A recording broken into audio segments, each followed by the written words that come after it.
گروه اقتصادهای نوظهور موسوم به بریکس نخستین اجلاس رسمی خود در سال 2024 میلادی را در مسکو و با حضور کشورهای تازه ملحق شده از جمله جمهوری اسلامی ایران آغاز کرد. علاوه بر ایران، کشورهای مصر، امارات عربی متحده، اتیوپی و عربستان اعضای جدید بریکس هستند تا در کنار روسیه، چین، هند، برزیل و آفریقای جنوبی شعار اصلی این گروه یعنی تقویت چند جانبه گرایی برای توسعه و امنیت عادلانه جهانی را محقق کنند. مهدی صفری معاون هماهنگی دیپلماسی اقتصادی وزیر امور خارجه کشورمان یکی از سخنرانان نشست افتتاحیه این اجلاس بود. سخنرانی که ما داشتیم متنش در این بود که ما آمادگی کامل داریم در جهت همکاری در جانب زمینه چند جانبه گرایی تا بتونیم یک جانبه گرایی رو خنثی کنیم در همه زمینه ها. در این نشست سرگئی ریابکوف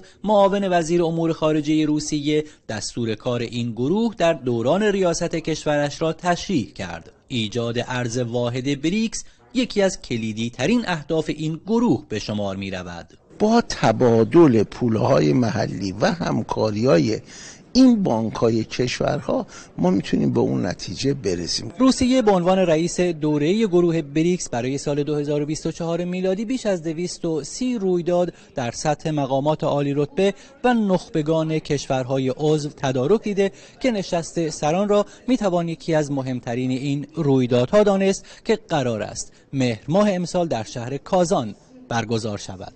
سید علی دارابی، خبرگزاری صدا و سیما، مسکو.